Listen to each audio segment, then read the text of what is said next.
शिव शिव शंकर हर हर महादेव। हरि हरि नारायण गोविंद वासुदेव। शिव शिव शंकर हर हर महादेव। हरि हरि नारायण गोविंद वासुदेव। शिव शिव शंकर हर हर महादेव।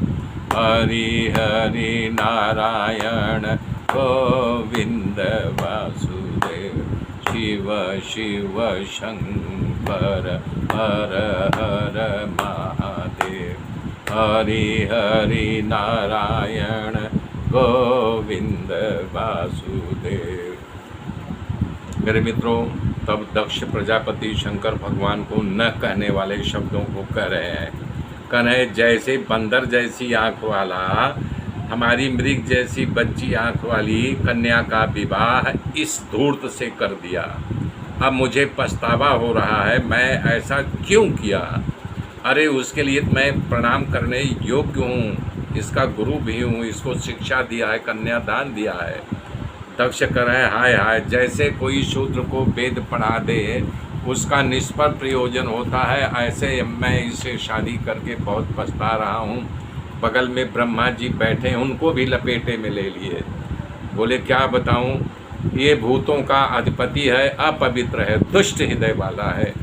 ये ब्रह्मा जी इसी के बखान किए थे।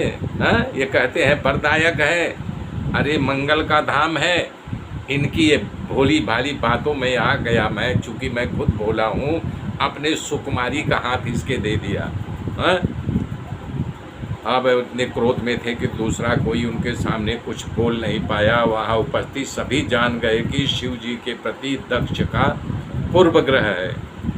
वहाँ बैठे ब्रह्मा जी दक्ष का भी सम्मान यानी कि रोकना चाहा, लेकिन ब्रह्मा जी का सम्मान इन्होंने नहीं किया।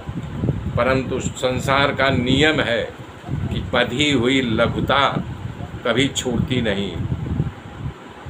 दूसरों की ग्रह की शांति है, पर पूर्व ग्रह हो तो उसकी शांति नहीं होती है। दक्ष कह रहे हैं शिव जी निर्लज्ज है, ये बात सच है। लज्जा तो साधारण जीव के होता है, शिव जी के कहाँ से ला जाए। दक्ष कह रहे हैं सत्पुरुषों के आचरण में लांछन है। संत कह रहे हैं कि महादेव का आचरण इतना ऊंचा है कि पुरुषों को वहाँ पहुँचने में कई जन्म लगना पड़ेगा। शिव जी शमशान में निवास करते हैं। दक्ष कह रहे हैं सच्चाई है, अंतिम पड़ाव जो मर जाता है वहीं पे होता है, तो शरण देने के लिए शंकर भगवान शमशान में रहते हैं। बोले भूत इनके मित्र हैं। अरे पंचभूत का ये शरीर बना हुआ है, तो भूत यानी कि इनके मित्र हैं, तो क्या हुआ, शरीर पर चिता का भस्म लगाते हैं। संत कह रहे हैं काम का नाश करने वाला होता है।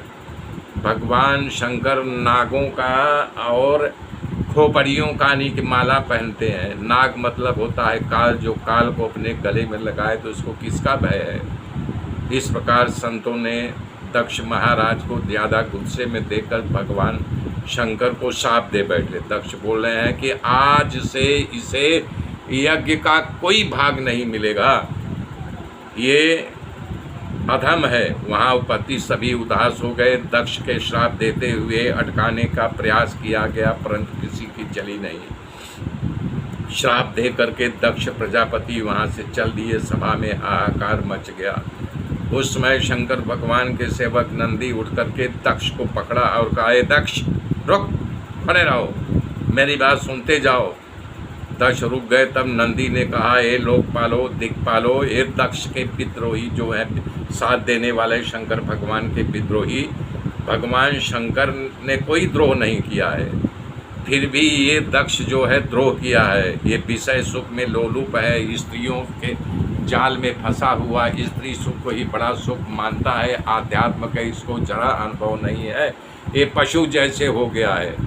जा तू पशु जैसे ही होगा, बकरा मुख वाला हो जाएगा। तब दक्ष के साथ देने वाले दक्ष भगवान शंकर भगवान जब साथ दे रहे थे तो कुछ ब्राह्मण हंस रहे थे।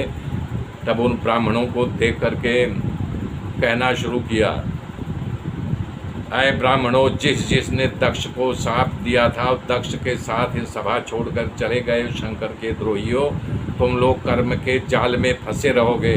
तुम्हें भक्ष और अभक्ष का ज्ञान नहीं रहेगा। इनकी ही सेवा करके तुम अपना पेट भरोगे। कह रहे हैं कि ब्रह्म विद्या का सहारा तुमको लेना पड़ेगा। धन सुख और इंद्रियों की तृप्ति के लिए इंद्रियों का गुलाम बन करके तुम लोग भीख मांगोगे। इस तरह से नंदीश्वर ने दक्ष महाराज को श्राप दिया। इस प्रकरण में भगवान शंकर बिल्कुल शांति से बैठे रहे, उन्होंने कुछ नहीं बोला। यहाँ पर बताया गया है, कधीरम राजीव नेत्रम रघुवंशनाथम कारुण्य रूपम करुणाकरंतम श्रीरामचंद्रम शरणम प्रपद्ये। और शंकर भगवान के लिए कहा गया है, कर्पूर गौरम करुणावतारम संसार सारम भुजगेन्द्रहारम सदा बसंतम हृदयारविंदे पवमं भवानी सहितं नमामि। मेरे मित्रों, मेरे साथ बने रहिए, आगे की गाथा कल जोड़ूंगा। तब तक के लिए जय श्री राम।